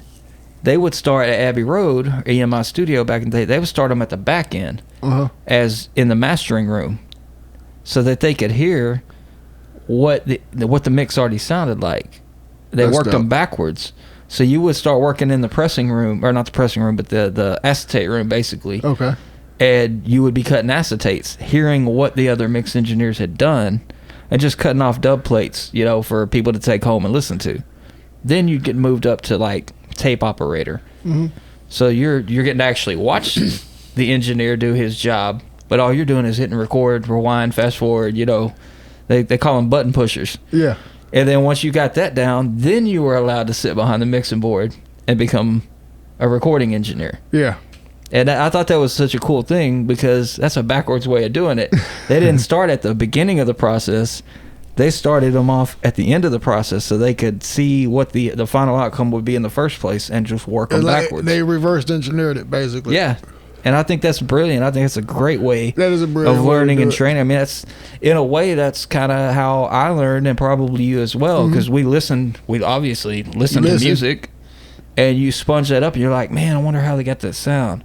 And then you start, we didn't have the internet back then, so we would start looking into it and reading books. Yeah. I remember going to bookstores and buying books on home recording studios and all this stuff. Hang out or get your way into a studio, hang out long enough to get kicked out. Yeah, and start figuring things out. I mean, I was lucky enough that, my dad did a lot of live sound stuff. He ran sound at the church and put equipment in at churches and stuff like that. So we always had like old mixing boards and microphones and cassette decks and just random wires, all this stuff laying around. I had no idea how that stuff worked. I remember the first time trying to plug all that stuff in and just get sound from point A to point B. And this is back, when you had subgroups and everything still, and trying to figure out, well, why didn't the sound come through? I got my positives and negatives hooked up right, this is before we even had. I remember I used to be scared of the instrument cables, because like when you unplug it from when I was little, it would hum. I used to think it would electrocute me. I remember the first time. That's funny you say that. My uncle had he played electric bass guitar, Hank. And I always thought as a kid, because they would tell us not to touch it. Yeah. Well, they didn't want us to not touch it because it would electrocute us. But in my mind, that's what I thought. I was like, what's electric bass? If we touch it, like you have to wear gloves or something to play it. I was like maybe 7 years old. So we didn't ever touch his bass. Mm-hmm. And I was like, many years later, I'm like, man, I could have played that. I could have messed around. It wouldn't have electrocuted me at all. At all. Man, that's cool to sit down and talk with you, man. I'm glad my guest got to listen. You have any other? Well, I know you can't talk about the project you said before we went on the thing. I wish I could. You got anything else cool coming out we need to look out for besides Milo? What's Milo's new band's name? I know that's Mother Freud. Mother Freud, and they're working on their second album, which I think the working title right now is called. Give me a second here. It is called Ecosystems. Oh, that's dope. Yeah, so it's like ecosystem, but ecosystems. I'm excited to hear. Yeah, I figure that's probably the only project that you really have any stock in enough to want to promote it. Well, no, there's quite a few. I mean, we're actually working on I think it's the 15th anniversary of Jefferson Colby's first album. Oh, that's nice. Which we did originally at Goodnight. Uh-huh. And none of us were ever happy with the way it came out. Yeah. It was a very rushed project. I mean, it was called In a Days, and the reason why it was called that is because we literally recorded in a day. And we're like, well, let's call it In a Days. They had won a competition to come in, like a Battle of the Bands thing, and record like 3 songs. Yeah. The first song they played, I was like, now how many songs you guys got? We were cutting the Pro Tools at first. They said, oh, man, we got like 11, 12 songs. I said, all right, cool. Let's take a break. We'd already sound checked and set up. I said, when I come back, I'm going to plug in the 24-track machine. We're going to record a whole album. Yeah. They thought I was nuts. So the reason I had to take a break is because I was like, well, I'm going to be here a while. So I had to go pick up Milo. He was like 3 years old at the time. Mm-hmm. Went and picked him up. Me and Milo sat at the studio all night. They recorded, mixed, and mastered. Milo didn't do it. He was 3, but he was there. And so that's how we did their first album. And 15 years later, we're working on trying to redo it, basically re-record it, a 15th anniversary do it the of it. right way. Well, we're just doing it a different way. Yeah. It's like hindsight being 2020. It's like they never expected to come in and record an album that day. So it's like let's record it and make it better. They just recorded the whole thing. They recorded take live. Per song. Recorded live. We did some vocal overdubs. I think we came back maybe a week later and punched in a couple vocal things if the melody wasn't quite right or something, but it was all done analog tape, mixed that way, and it was like, you know what, let's go back and do this again. That's how I feel about rap songs. I saw an interview with Jay White where he said like rap songs aren't meant to take a lot of time working on them.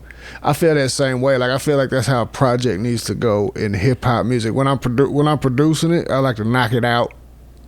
Yeah, I don't like to ponder on it too much. As fast as possible because it's a spontaneous type of music. I think the more spontaneous and not that I want to rush anybody, but the more spontaneous it is, the more exciting it is. Yeah. Like if you sit there and listen to the same beat for an hour while somebody's writing a 16-bar verse or 12-bar verse or whatever it is. Oh, that's just boring. I don't ever want to hear that song again in my life. Even if I don't care if it goes platinum or not. Even if I make it, like it's something I make it on the spot and they're taking forever writing it, I'll be like, just take this home and write to it. Yeah. We'll move on to the next one or record some other shit. Record what you got. You know what I'm saying? We'll do something else.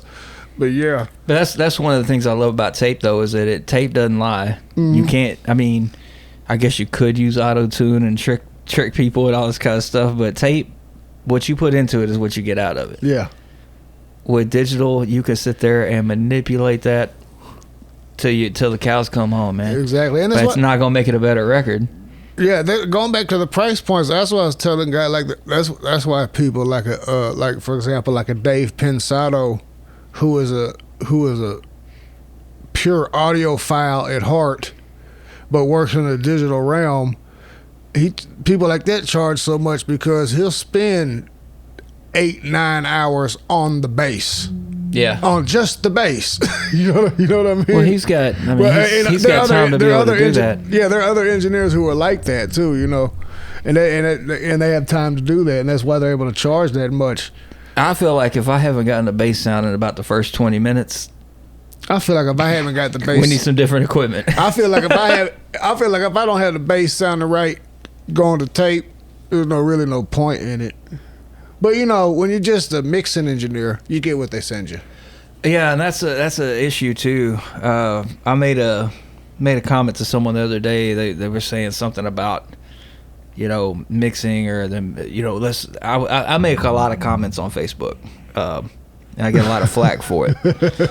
But somebody said, "Oh, well, if you're gonna be in these rappers' ass about them not being prepared and all this stuff, let's talk about the mixing and recording engineers." I said, "Let's do it." Let's do it. And they said, we don't always get great mixes back from everybody. And I went to the you've been up there, so everybody's not a great mixer. Well, it's not even that. It doesn't matter how good you are as a mixer. Yeah.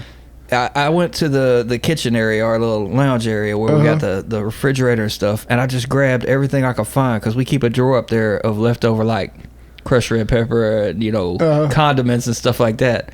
And I just put them all on the table. I took a picture, just random stuff. I said, "All right, bake me a cake." Like, that's gonna be the nastiest cake you ever tasted, based off of just these random things. And I was like, that's how a lot of the records come in. Not all of them, but when somebody records something somewhere else, that's what you're doing. You're telling me, make me a hit record off of something that is just. And then there's a whole other facet that I think is really watered down the quality of not the quality of the actual creative aspect of the music, but the quality of the sound of the music, are these beat leasing things. Oh, that's a whole issue. It just, I'm not gonna go into the leasing and all that, but just the fact that you've got this platform that demands you provide 2 tracks. You don't have any stems, and the majority of people are going there because you can get the $10, $20 beat, and you don't get the stems for that, and so you get this really distorted or flat or overly muddy, pumpy 2-track, and then you have to work around that, and you're never ever gonna get a good mix out of it. So it's not you can have the greatest engineer in the world, the most perfect guy in the world, and he's not gonna get that where it needs to be just because everything, like we were saying before, everything you could do to try to correct it is gonna degrade it, and it's not gonna sound as good. I mean, you could use the uncompressor settings, you could use expanders and multi-compressors, but it's never gonna give you. There's no getting rid of distortion. Yeah, exactly, and you can't. And there's no such thing as creating more space in a 2-track mix. I agree with that. I mean, you can fake some things, but you're also gonna run into other problems. Like you start getting into like some of the quasi stereo stuff and things like that. Then you start running into phasing issues. Yeah, like you don't want your 808s to be in stereo.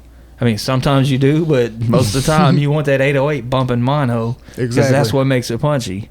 That and the compression settings and things like that. And once you try to take a 2-track that has no width to it, you put that quasi on it, then all of a sudden you're dealing with a stereo 808. Yeah. And it's going to do whatever the algorithm of that plugin does.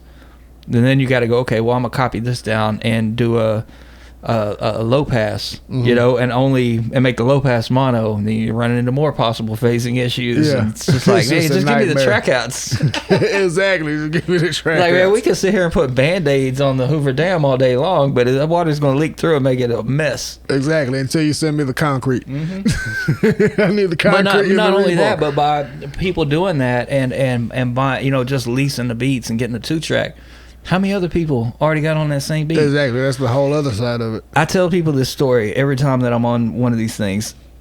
I shit you not.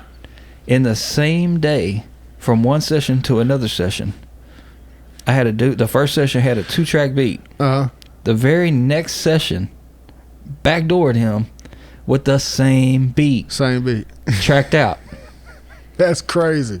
Same exact beat. At first, I'm sitting there because I wasn't listening to the whole beat at once. He just sent me the track outs, and you've seen me work. I always like solo everything and one by one label them. So I'm just hearing like the 808 kick drum, boom, boom, boom. I get down to like, I think it was an acoustic guitar or piano, and I'm like, man, that melody sounds real familiar to me. And it wasn't until I brought the whole track in, I was like, it's the same fucking song. And I had to double check myself. I was like, hold up for a minute, man. Why don't you go outside? I didn't want to let him know right off the bat. Yeah. I was like, man, go outside for a minute. He went outside. He smoked a cigarette or whatever. And I'm like, this is the same fucking track.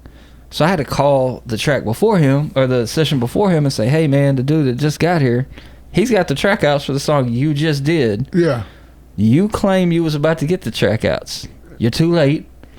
You're gonna have to.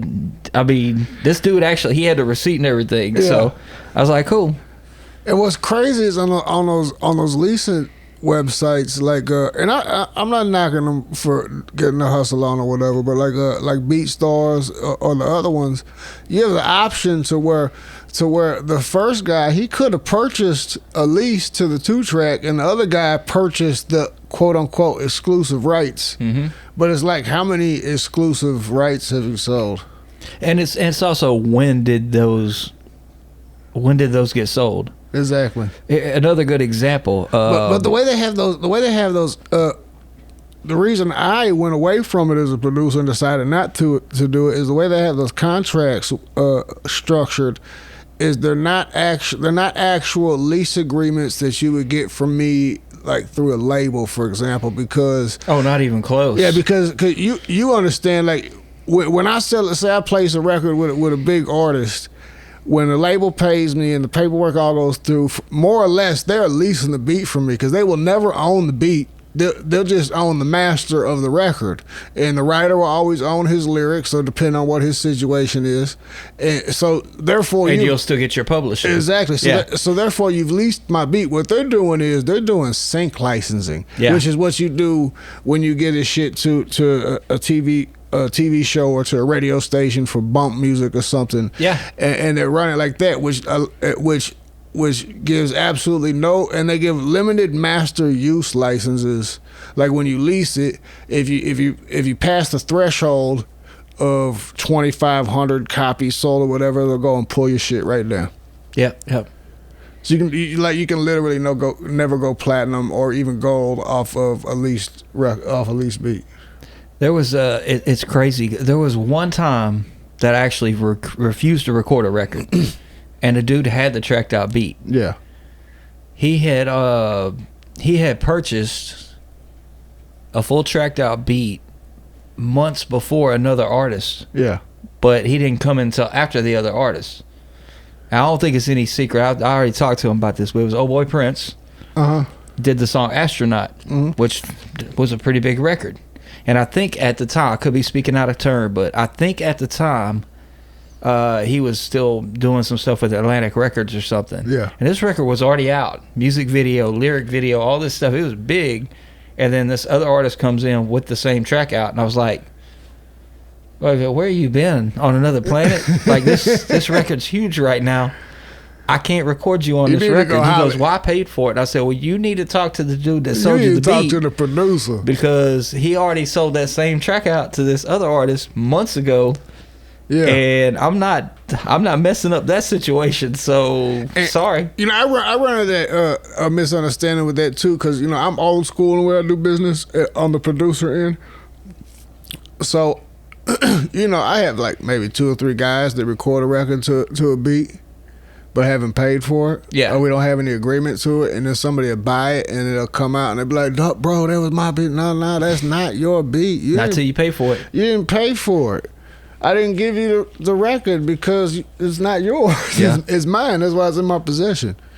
And even just for people getting into it, so like with the studio, with studios too, they actually by law own your record until you pay them. So make sure you pay Jeff when you go to Sessionworks. That's a fact. I mean, even after you pay me, I technically, and I never, mince words when it comes to this stuff. Yeah. We always house people's records. Like, I've still got, Dero don't even have multi-track copies of most of his stuff. Yeah. Like, the first album, I don't think he has multi-tracks of it. Oh, wow. That's not to say that I own his music.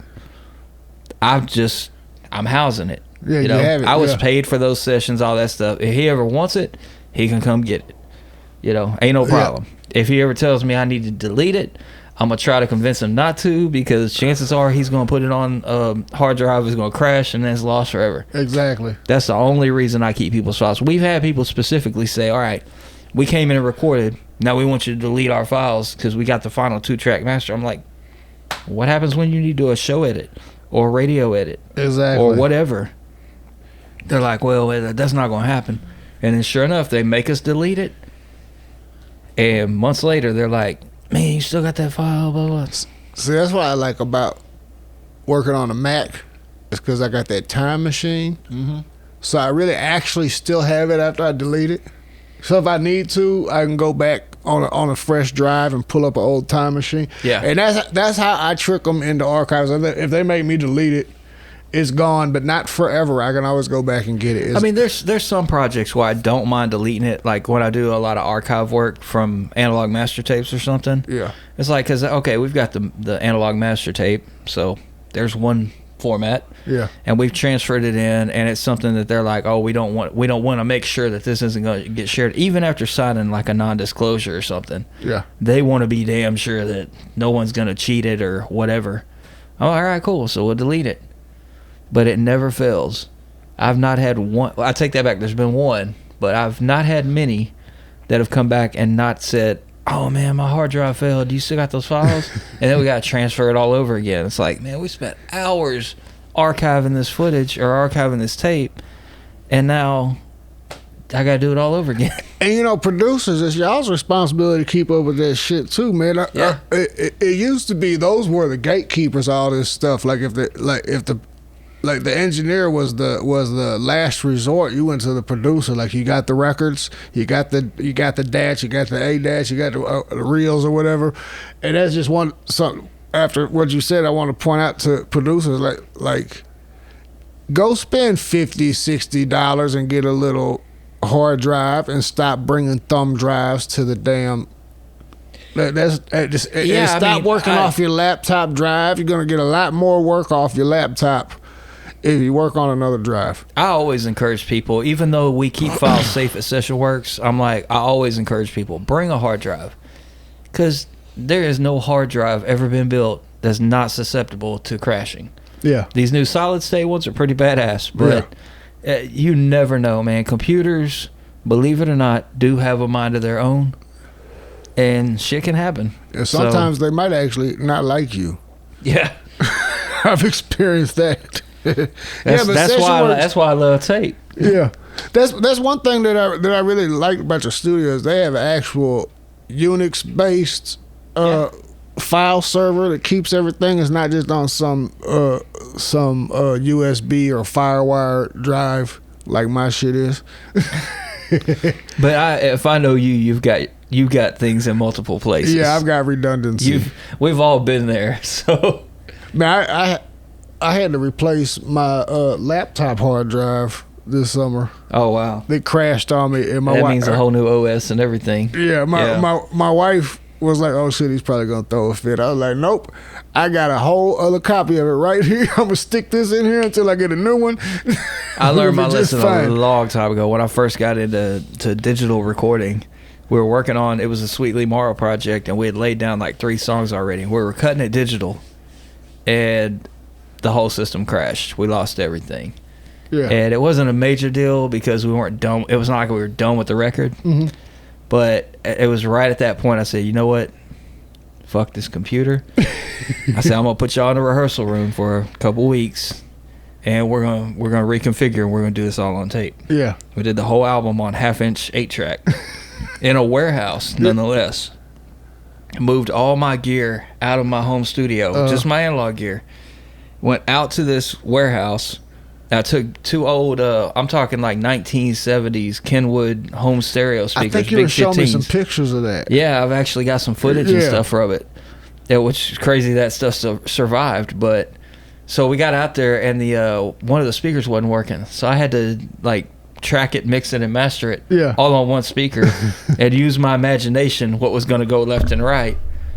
But the whole album was done that way, and I still have those tapes. That's dope. Like the multi-track tapes, the 2-track tapes, all the edit pieces, everything is like 6 tapes sitting on the shelf. One of the best records I ever worked on, and probably will be one of the best records I ever worked on because of what we put into it. Mm-hmm.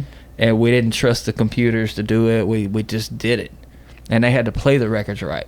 Yeah. There was no punching in and overdubbing. They were all in the same room together, like 15 feet apart with their amps and stuff, so everybody had to play good because there was bleed between all the amps and the microphones on the drums and whatever, so they had to get it right. That's why that record sounds so good. That's crazy. And we did do overdubs, like we added, a guitar or whatever, but the initial rhythm tracking, they had to play that right. Yeah. So for people, just so people know, because I know they're probably curious, you keeping all these tapes and stuff, and I know for a fact that you don't have like the temperature and humidity controlled tape rooms like the big service studios do. So like, for them, how do you keep them in good shape? Our tape room is actually, I wouldn't say it's humidity controlled, but it's definitely temperature controlled. It stays 70 degrees in there. It's cold as hell in there. There is, because it's the same room that houses our server. And I've got a little humidity measurer in there. I don't know what they call it, but I forget what it's called. It's got like a thermometer and it tests the humidity and all that. But I think between the heat that the server puts out and the coolness that the air conditioner puts out, for some reason it keeps the humidity level right. But I mean, we're talking about one like 2-ton AC unit that runs a room the size of most people's closets. Yeah. So it's the one air conditioning unit that never breaks down. I better knock on wood. So there's some wood back there somewhere. But yeah, so anytime I walk in that room, it's like I'm freezing my ass off. And it stays at 70 degrees, but 70 degrees compared to coming in from outside when it's 90. Well, it's constantly blowing in there. Yeah, well, almost constantly. It's like every time it's just like this big ass vent of air just blowing on your face. And in fact, that's the only AC unit that I can monitor from my phone. So I know, like, I get an alert if something goes wrong with that AC unit because it's like, all right, I got to move the tapes. Yeah. But I mean, all the tapes that are there are also digitally archived and backed up, but. And in fact, there's been stuff. I just did one that my grandfather was in a gospel quartet back in the 60s. We transferred all the stuff that we could find. Like we had some old rehearsal tapes, reel-to-reel tapes, and stuff from like live WRR radio broadcasts from like 1963. Oh, wow. I just came across a 1988. That was the last time they all performed together live. I never knew there was a soundboard recording. All I knew was there was a videotape. So we were working off the videotape audio all these years, and then I just accidentally came across this tape that had the same date on it. I popped it in. There's a soundboard recording. That's nuts. So I just transferred that in. Now I want to marry that up with the original video and try to make it sound better and all that stuff. But all that stuff gets moved to digital, and then it gets put back on fresh tape.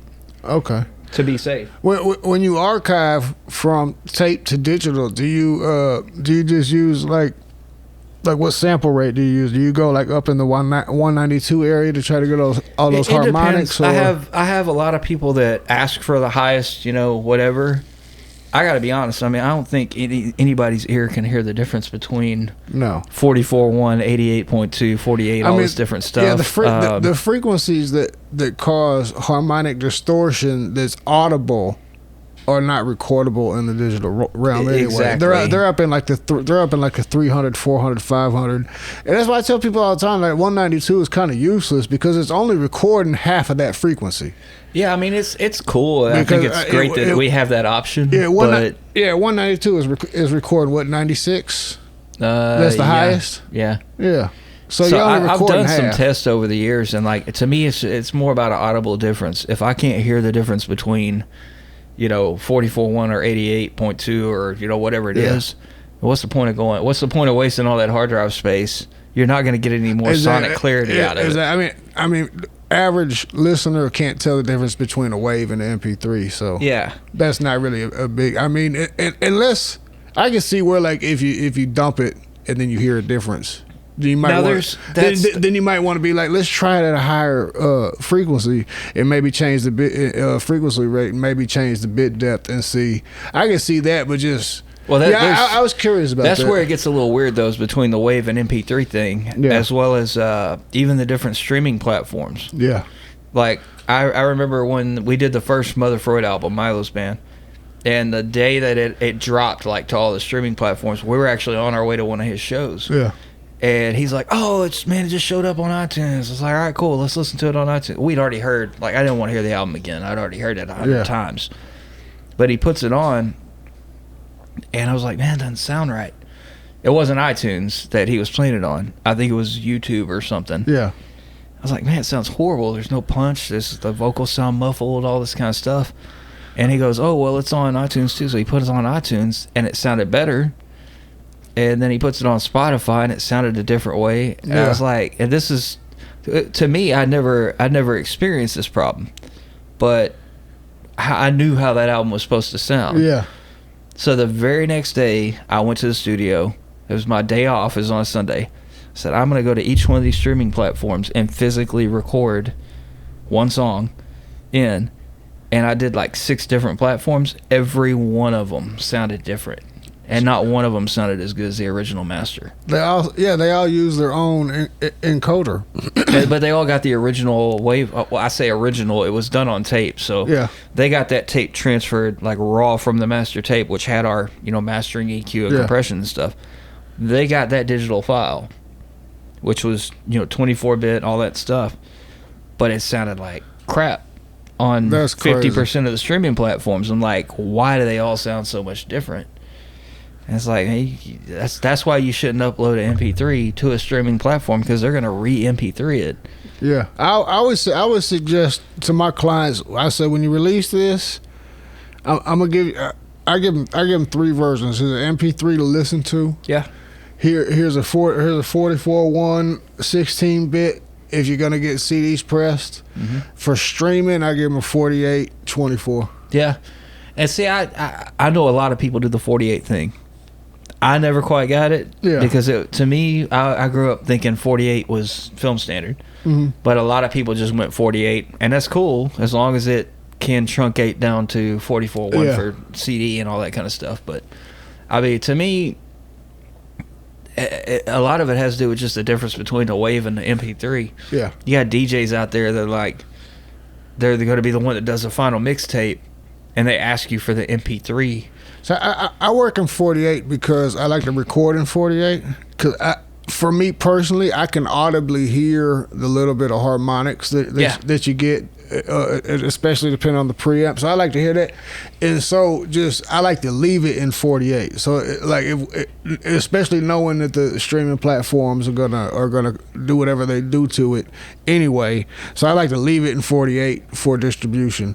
Well, plus, because a lot of times it is going to get a video shot. Yeah. I mean, you can always up res and down res and whatever. Exactly. So it's like that's one of the great things about digital, especially now. Used to, you'd be stuck.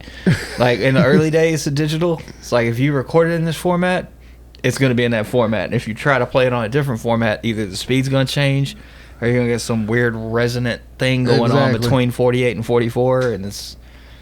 I remember having problems with that. Yeah. Like getting stuff from one studio and trying to bring it in. I was like, man, it don't sound nothing like what it sounded like. Or it sound like a screw tape.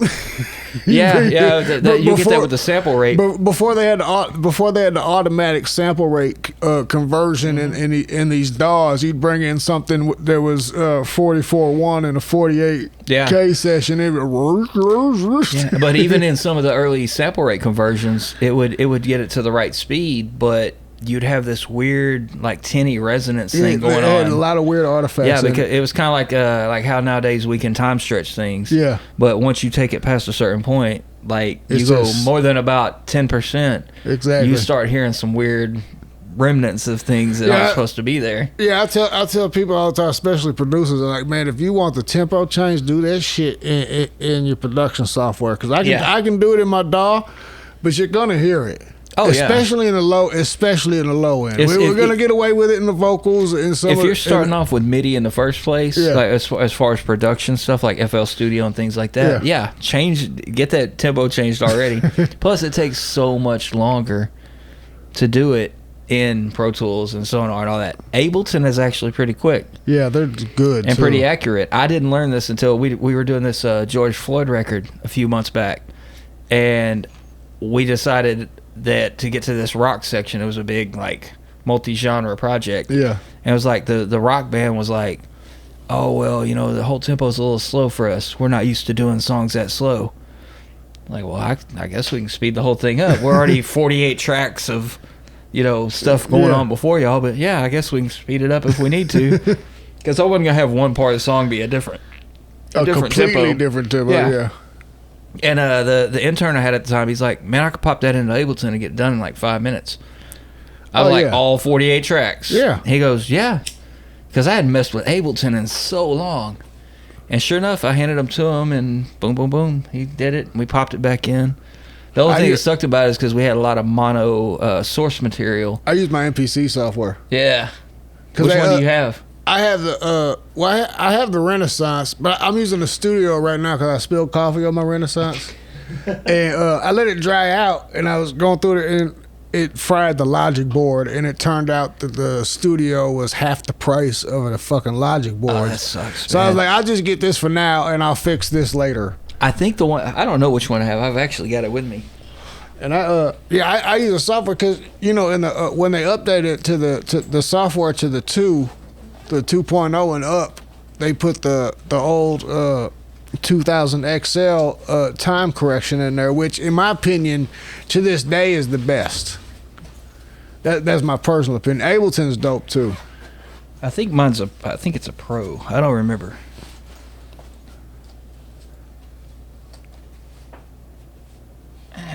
Yeah, it's the MPC Studio Pro. Black. Yeah. I dig it though, man. That's the same one I have. It's kind of nice because it's got the feel of the original like 2500s and stuff. But you can go on I forget what it's called. It's kind of like that MikeParts.com, but for MPCs, and you can get the fat pads they used to have on the 3000s for those. You get those. You get the LCD screens. All that. Yeah, I came across that a while back because I had somebody wanting me to fix one of the original. It was one of the 1000s, like one of the early ones. And their screen had gone out, and I was like, "Oh man, you're fucked." I had a 2000 in my old for years. I got it when I was like 16. I had it for years and years and years. I didn't ever use it, and when I moved to this house, I lost it. Oh, that's horrible. We put a bunch of shit back in the alleyway because there are people who come through and pick the bulk trash like every week. They'll come through and before the trash pickup guys come, they'll come and try to find stuff. So we put a bunch of shit out there, and I was like, I wonder if one of my buddies put it out there not thinking, you know, move the wrong box. Yeah, and I was like, fuck, but it didn't work. I'd been meaning to fix it forever, but it didn't work. I've thrown a lot of gear away over the years, like especially when I was younger, and didn't understand like how I was like, oh, I could actually fix that. Yeah. I'm like, well, you know, this machine doesn't work anymore. Let's throw it away and get another one. I mean, when you're younger and getting into it, you don't understand that like the guys of old were only engineers if you could build your own shit. Yeah. So pretty much everything that's made for the business is made with the mindset that like they need to be able to get in here and fix it. Mm-hmm. Because, you know, nobody's... Yeah, when you look at, like, the modular consoles and stuff, you know, where you can actually pull out one channel strip without interrupting what's going on with the rest of them. Exactly. Because you're not going to get Roger Lynn out to every studio to fix their PCs. Oh, God. Man, I think I kept you long enough, though, man. I know you got to get going. It's been about 2 hours since we said that. Oh, it's all good. I think we had a good conversation. Hell yeah, I'm glad you stopped by, man. Jeff Mount, I will give you... I think you're on Facebook, right? Yeah, I'm mostly on Facebook. I don't. The studio does all the other stuff, but I'm personally on Facebook. Sessionworks on Twitter and Instagram. You can follow that page. I know Sean posts up a lot of your work. I know you don't run the page or anything. No, I stay off of most of the social media. So I mean, I do Facebook just to keep up with people. That's about it. And if you need a good studio and I'm not available, or even if you don't want to work with me, go to Sessionworks. Jeff, Sean, John, Milo, they're all incredible. And if you don't want to work with me, then I'll turn you on to another studio. Exactly. We could go on. Oh, that's what we need is a documentary.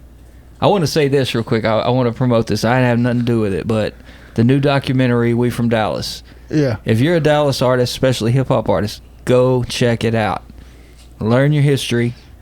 Go check that out. But somebody needs to do one about all the studios. Yes, for sure. And the engineers and the producers and that side of things. That's why I decided to reach out to you. I got Matt Medlock from Legacy Studios. I'm gonna have him come do one. Awesome. I'm gonna try to get. I haven't talked to him yet. I'm gonna try to get. I'm sure they'll be down. I'm gonna try to get JP and OZ to come. Yeah. And then shit. Who else got to do? Probably Ty. Because I got what's the name of the studio over there in Arlington? Oh, definitely got to go talk to Matt. Oh yeah, that's my guy. If you've ever met Matt, there's so many of them, man. Matt's one of those guys. I got to get him on my podcast because he's one of those people. If you've met him and you don't like him, there's something wrong with you. Like for real, he's like the coolest guy ever. There's so many. I mean, that's the thing is there's so many places to record, and every one of them, you're going to be hard pressed not to find a place to record in Dallas. Man, there's a guy up the street from you. Wait, his spot's pretty cool Chad. too. He was at Sessionworks for a long time. Yeah, he is. Yeah. He's dope too. He's got a nice little setup. I think he's got a new record out too. Yeah, I'm not gonna try to promote it because I don't know what it's called, but I think he just put a new record out. Yeah, I saw it on Instagram. Yeah, my buddy Sly, one of my really good friends, works over there a lot. But yeah, man, appreciate you stopping by. I'm gonna let you go. I know you gotta get to a birthday party. Cool. Appreciate you. Uncivil Rights.